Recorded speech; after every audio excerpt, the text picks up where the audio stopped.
Assalamualaikum warahmatullahi wabarakatuh. Salam S3, senyum, sehat, semangat. Hari ini Ibu akan menjelaskan tentang asuhan keperawatan pasien terminal terkait dengan manajemen nyeri dan terapi komplementer. Yuk disimak ya. Terapi merupakan upaya untuk mengembalikan atau memulihkan keadaan kesehatan orang yang sedang sakit, pengobatan dari suatu penyakit, dan perawatan penyakit. Pengobatan komplementer ini sifatnya adalah pengobatan yang melengkapi atau menyempurnakan. Menurut WHO, terapi komplementer ini merupakan pengobatan non-konvensional yang bukan berasal dari negara yang bersangkutan. Contoh pengobatan terapi komplementer misalnya jamu ya. Kita di Indonesia kan banyak mengenal jamu. Dari berbagai daerah mempunyai khas masing-masing. Jamu ini merupakan ramuan yang berasal dari Nusantara dan bukan merupakan salah satu terapi komplementer. Namun, bila diterapkan di negara lain di luar Indonesia, misalnya di Filipina, nah baru jamu ini masuk sebagai terapi komplementer. Nah, terapi komplementer ini merupakan cara menanggulangi sebuah penyakit yang dilakukan sebagai pendukung atau penyempurna pengobatan medis konvensional atau sebagai pengobatan pilihan lain di luar pengobatan medis konvensional yang telah ditetapkan. Jenis terapi komplementer menurut Permenkes RI nomor 1109 tahun 2007 ini membagi menjadi beberapa golongan. Yang pertama, golongan intervensi tubuh dan pikiran atau mind and body intervention, misalnya hipnoterapi, mediasi, yoga, penyembuhan spiritual. Kemudian yang kedua, golongan sistem pelayanan pengobatan alternatif, misalnya akupunktur, akupresur, naturopati, homeopati, aromaterapi, ayurveda. Kemudian yang ketiga, golongan cara penyembuhan manual, misalnya tuina, shiatsu, pijat urut, healing touch, dan lain sebagainya. Yang keempat yaitu golongan pengobatan farmakologi dan biologi, misalnya jamu, herbal, gurah. Yang kelima, golongan diet dan nutrisi untuk pencegahan dan pengobatan, misalnya diet makronutrien, mikronutrien. Kemudian yang keenam yaitu golongan cara lain dalam diagnosa dan pengobatan, misalnya terapi ozon, hiperbarik, EEC. Menurut National Center of Complementary Alternative Medicine atau NCCEM, jenis terapi komplementer ini dibagi menjadi beberapa.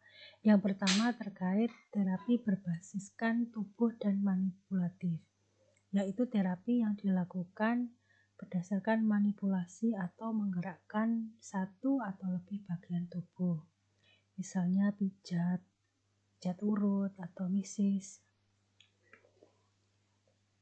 Kemudian yang kedua terapi energi, yaitu yang berfokus pada media energi magnetik dan biofield. Contohnya mungkin pernah tahu ya, yang Reiki, Qigong, magnet, sentuhan penyembuhan itu ada.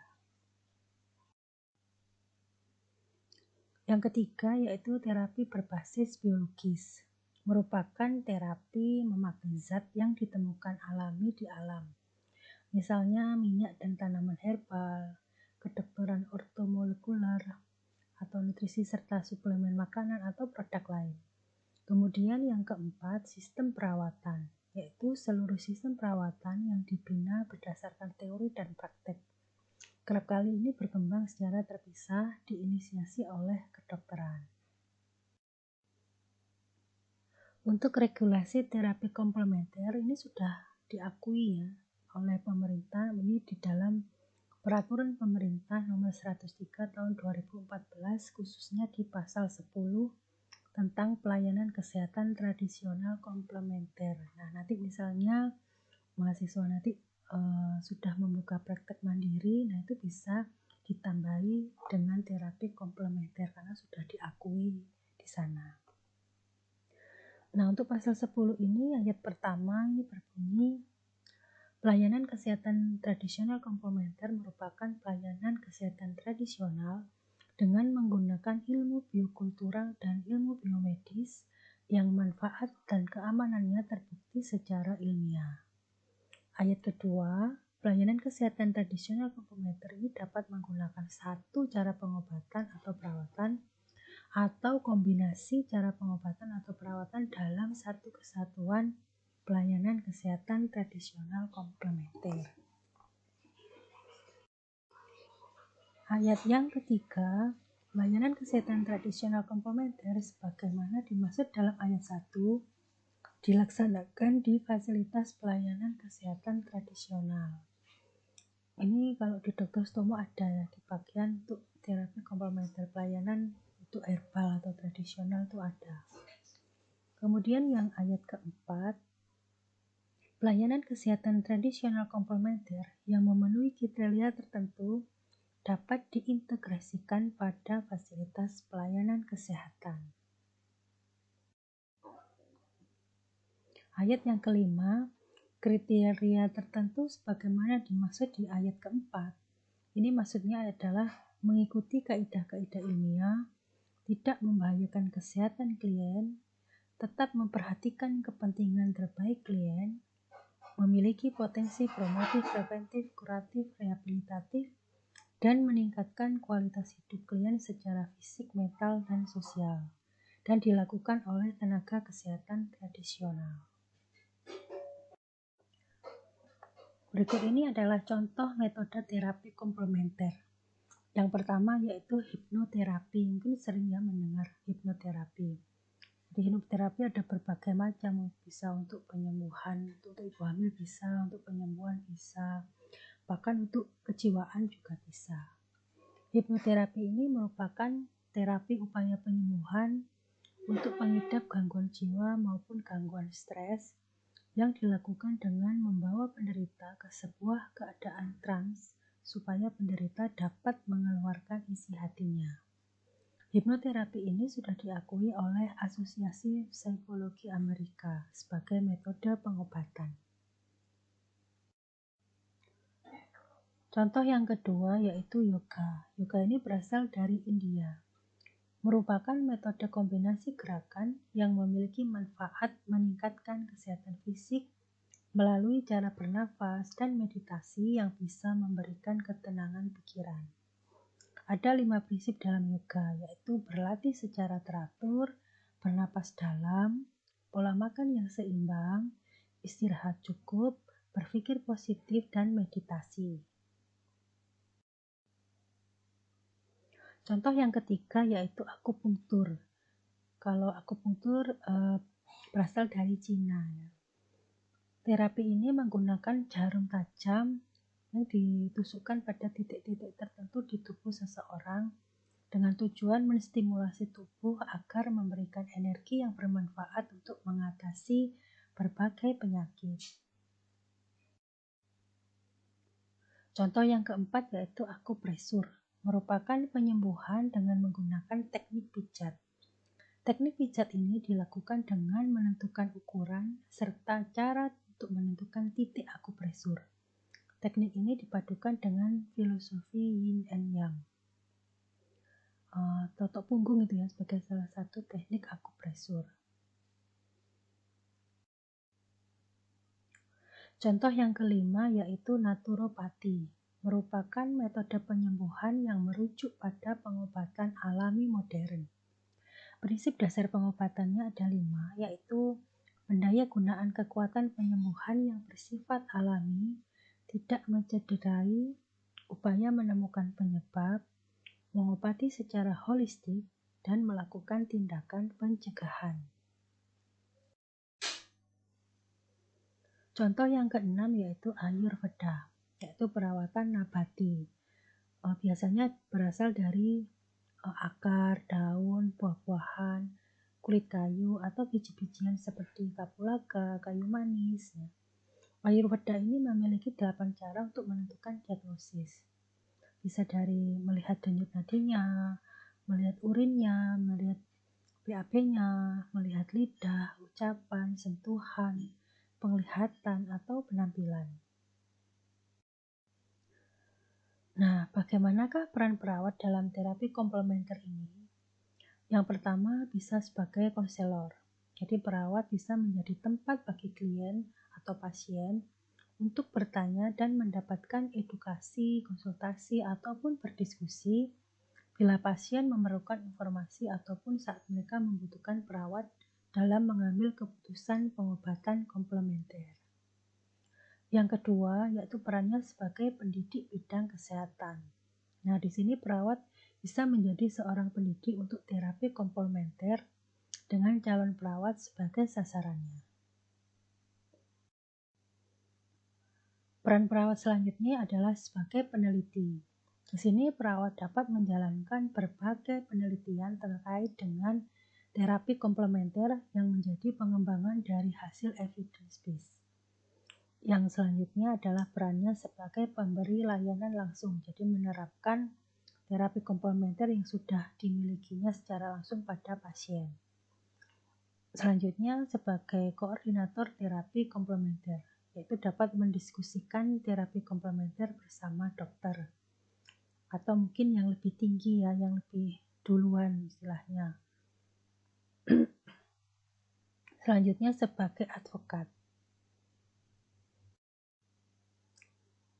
Tujuan dari adanya perawatan paliatif di sini yaitu memperbaiki kualitas hidup pasien dan keluarga pasien di tengah masalah yang sedang dihadapi terkait dengan penyakit yang dapat mengancam jiwa. Asuhan keperawatan pada pasien terminal seperti pada pasien lainnya ya dimulai dari pengkajian. Yang pertama, riwayat kesehatan klien. Dimulai dari riwayat kesehatan sekarang, kemudian riwayat kesehatan dahulu, riwayat kesehatan keluarga pasien. Untuk riwayat kesehatan sekarang, biasanya terkait dengan penyakit yang sedang diderita klien saat ini. Untuk riwayat kesehatan yang dahulu, ini terkait dengan keadaan pasien di masa lalu. Apakah pernah masuk rumah sakit untuk penyakit yang sama? Selanjutnya untuk riwayat kesehatan keluarga, ini ditanyakan apakah anggota keluarga juga pernah menderita penyakit yang sama dengan yang klien alami saat ini. Selanjutnya adalah pengkajian terkait prinsip dan konsep dalam etika perawatan, budaya, norma dalam mengkaji pasien terminal. Beberapa perubahan fisik yang mungkin terjadi saat menjelang kematian yaitu pasien cenderung kurang respon terhadap keadaan atau melambatnya fungsi tubuh, atau pasien mulai tidak sengaja berkemih atau defekasi, atau jatuhnya rahang pasien. Selanjutnya pengkajian terkait dengan pernapasan pasien, kemudian peredaran darah pasien, warna kulit, kemudian mata, kondisi matanya bagaimana, terkait dengan respon terhadap cahaya. Dilanjutkan dengan pengkajian terhadap kesadaran pasien. Ini dibagi menjadi 3. Yang pertama terkait dengan close awareness atau tidak mengerti. Dalam keadaan ini biasanya dokter lebih memilih tidak menyampaikan prognosa dan diagnosa pada keluarga atau klien. Namun untuk perawat, hal ini akan menyulitkan karena perawat kontaknya lebih lama dengan pasien. Dan ini acap kali ditanya oleh pasien seperti misalnya kapan pasien sembuh, kapan bisa pulang, dan sebagainya. Kemudian kesadaran yang kedua yaitu mutual pretense atau pengertian yang ditutupi. Dalam keadaan ini bisa dikatakan klien diberikan kesempatan agar bisa membuat keputusan tentang semua hal yang sifatnya pribadi, meskipun itu menjadi hal yang berat baginya. Yang ketiga yaitu open awareness atau sadar akan keadaan dan terbuka. Dalam tahap ini, pasien dan keluarganya atau orang sekitarnya ini sudah tahu bahwa mungkin sudah didiagnosa kapan gitu ya, umurnya sampai berapa lama. Nah, ini mereka berusaha untuk menerima serta mendiskusikannya walaupun tetap merasa getir. Nah, makanya dikaji apakah pasien masuk di golongan atau kategori yang mana. Kemudian yang perlu dikaji adalah terkait kebersihan dirinya. Jadi kemampuan pasien untuk memenuhi kebutuhan dirinya bagaimana, mulai dari kebersihan kulit, rambut, mulut, kuku, atau pemenuhan kebersihan setelah BAP atau PAK. Kemudian kajian terkait rasa nyeri. Nah, tingkat nyeri ini yang dirasakan durasinya bagaimana, lokalnya di mana atau tempatnya di mana, waktu nyerinya kapan, penyebaran nyerinya bagaimana, terus kemampuan pasien menahan nyerinya atau coping yang dilakukan pasien apa, atau obat apa saja yang telah diberikan pada pasien untuk mengatasi nyeri. Pengkajian selanjutnya yaitu terkait jalan nafas ya, mulai dari pola nafas, frekuensi nafas, bunyi nafas, penggunaan otot pernapasan atau menggunakan oksigen itu ditulis. Kemudian selanjutnya yaitu pengkajian pada pasien yang sadar penuh, ini diterapkan posisinya ya. Jadi posisi yang digunakan apakah posisi Fowler atau posisi yang lain. Ini ditulis, atau mungkin yang pasien tidak sadar mungkin dengan posisi SIM. Untuk pengkajian selanjutnya di aktivitas ini diperhatikan apakah pasien masih bisa beraktivitas atau sudah bergantung dengan orang lain, baik total ataupun sebagian. Jika memungkinkan, pasien bisa mulai untuk mobilisasi, misalnya berusaha turun dari tempat tidur, kemudian mengganti posisi tidur, ini untuk mencegah terjadinya luka dekubitus ya. Kemudian jika perlu bisa menggunakan alat untuk menyangga tubuh pasien, karena tonus otot biasanya sudah mulai menurun. Pada pengkajian nutrisi, seringkali pasien mengalami nausea dan anoreksia karena penurunan dari peristaltik khusus. Biasanya pasien mendapatkan obat antiemetik untuk mengurangi mualnya serta meningkatkan nafsu makannya. Juga memberikan makanan yang dengan kalori tinggi. Pada pengkajian eliminasi, karena adanya penurunan atau kehilangan tonus otot, ini membuat pasien mengalami konstipasi, inkontinensia urin atau feses.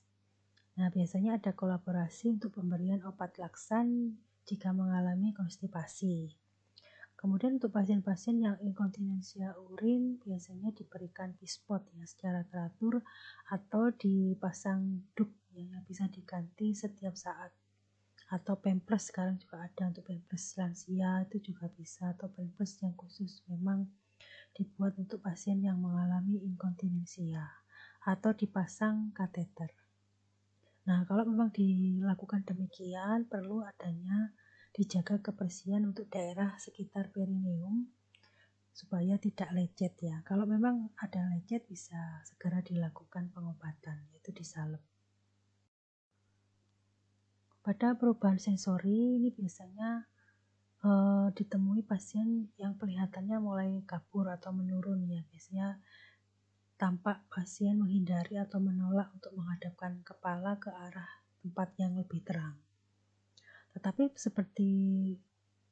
jika keadaannya seperti itu, biasanya pasien masih bisa mendengar, tapi mungkin tidak merespon.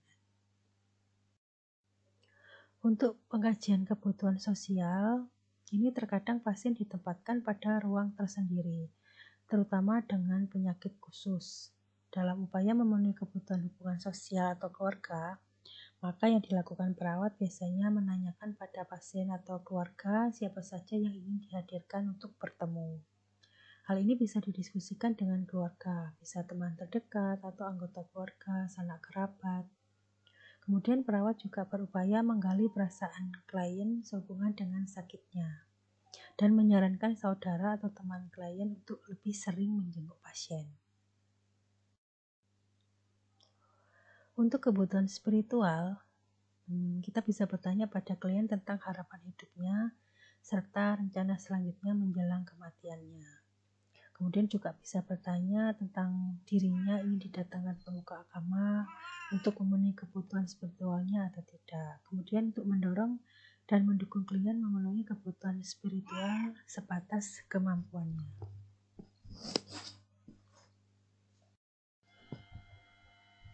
Dalam perumusan diagnosa, ini biasanya masalah keperawatan pada pasien dengan penyakit terminal ini muncul secara bersamaan.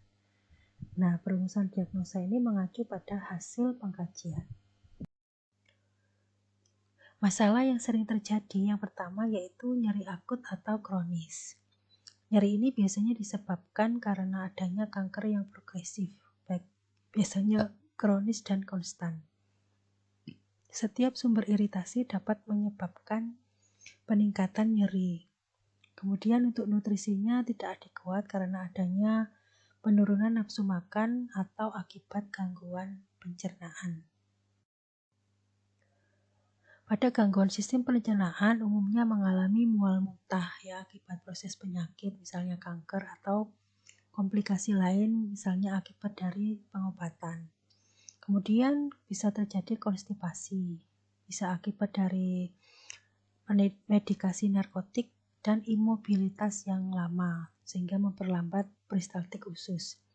Konstipasi ini juga bisa karena diet rendah serat, karena mungkin hanya cairan yang bisa masuk ke pasien. Kemudian juga bisa terjadi diare. Biasanya terjadi karena adanya penyakit kanker kolon atau efek pemberian pengobatan. Diagnosa selanjutnya adalah keletihan, biasanya karena tuntutan dari metabolik kankernya, sehingga menurunkan dari kekuatan otot pasien. Kemudian bisa terjadi dehidrasi karena pasien tidak mampu mempertahankan asupan cairan atau terjadi obstruksi di saluran pencernaannya. Kemudian bisa terjadi inkontinensia urin akibat komplikasi kanker yang sudah metastase ke medula spinalis. Bisa terjadi juga pada pasien terminal yang mengalami penurunan kesadaran. Kemudian pasien juga bisa mengalami ansietas atau kecemasan atau ketakutan ya.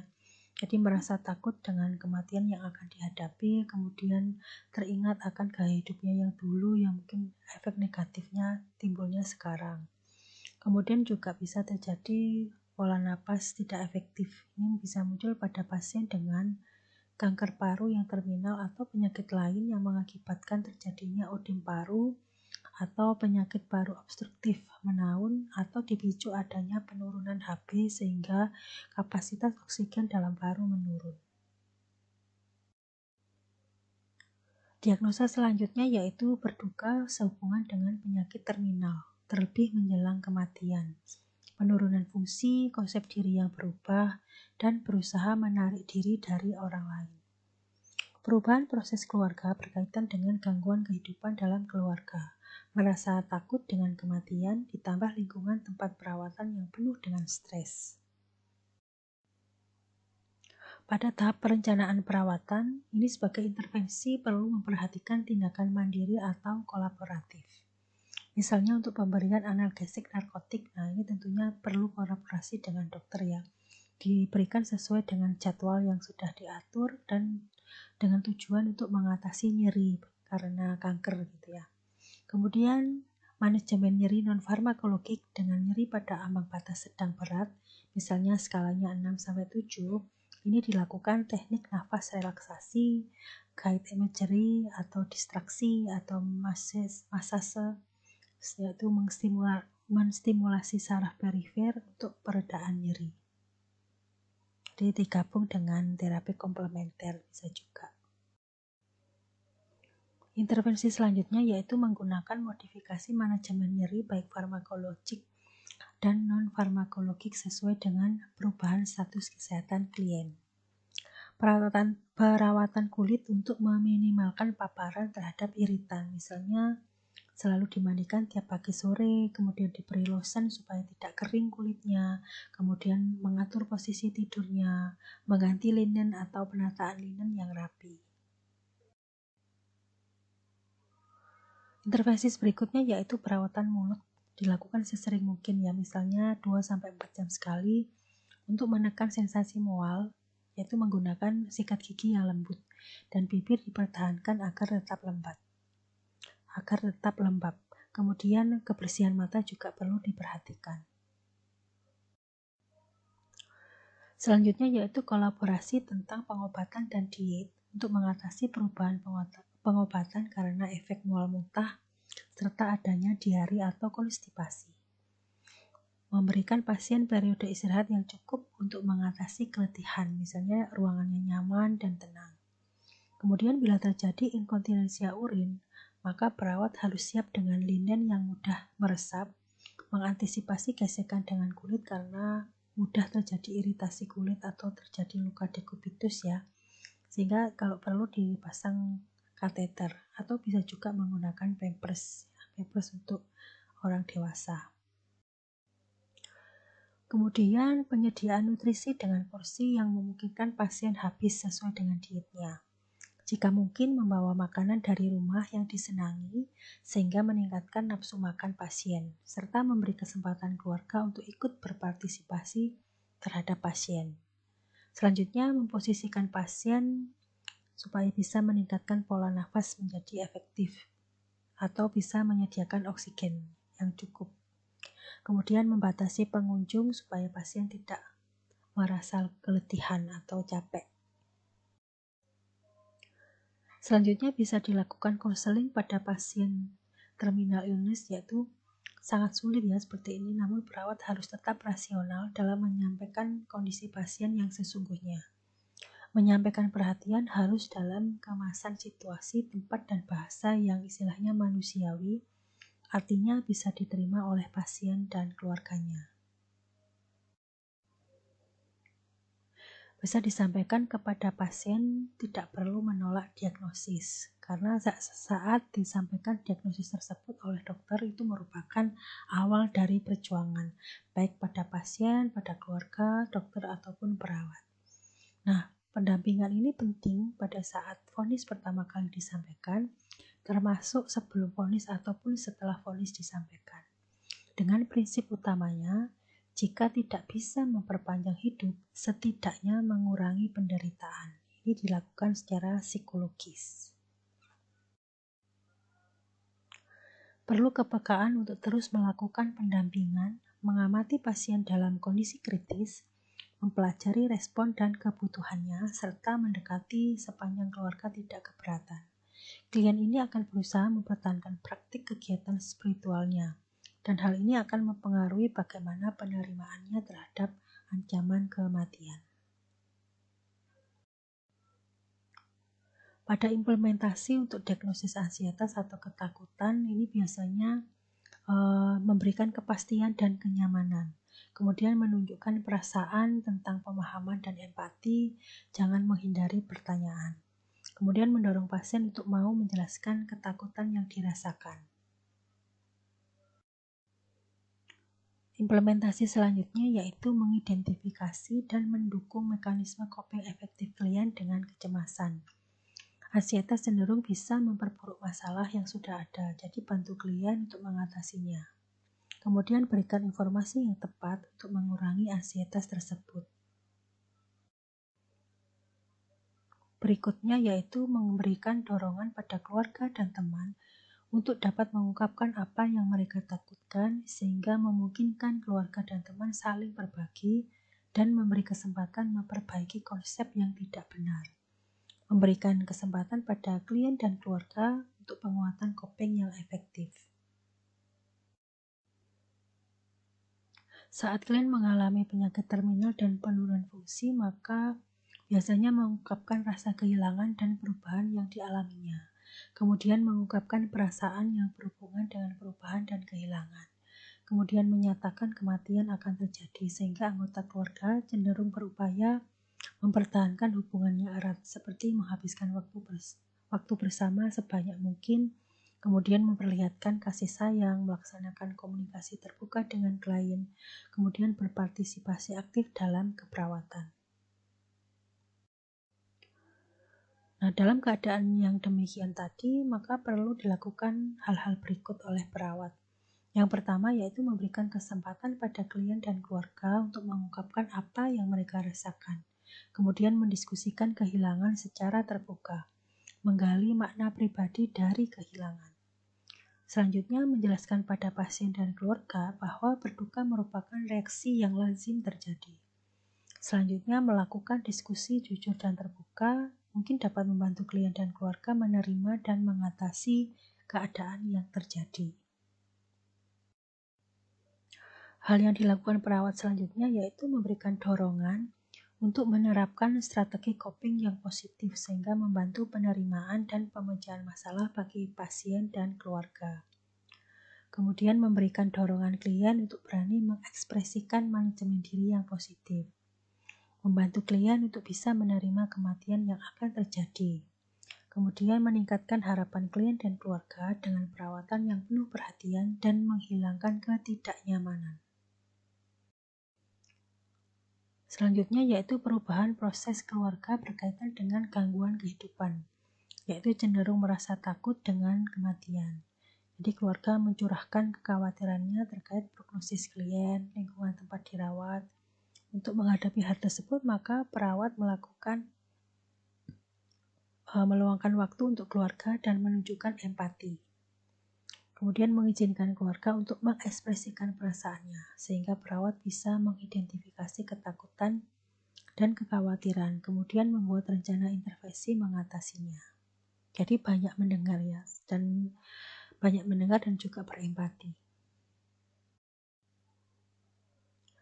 Kemudian menganjurkan keluarga untuk sering berkunjung dan berpartisipasi dalam melakukan tindakan keperawatan.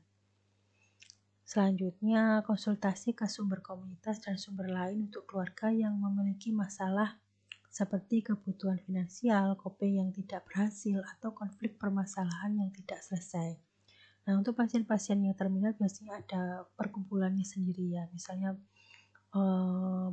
perkumpulan untuk pasien karena kanker darah, atau ada perkumpulan pasien karena ada kanker payudara, dan sebagainya.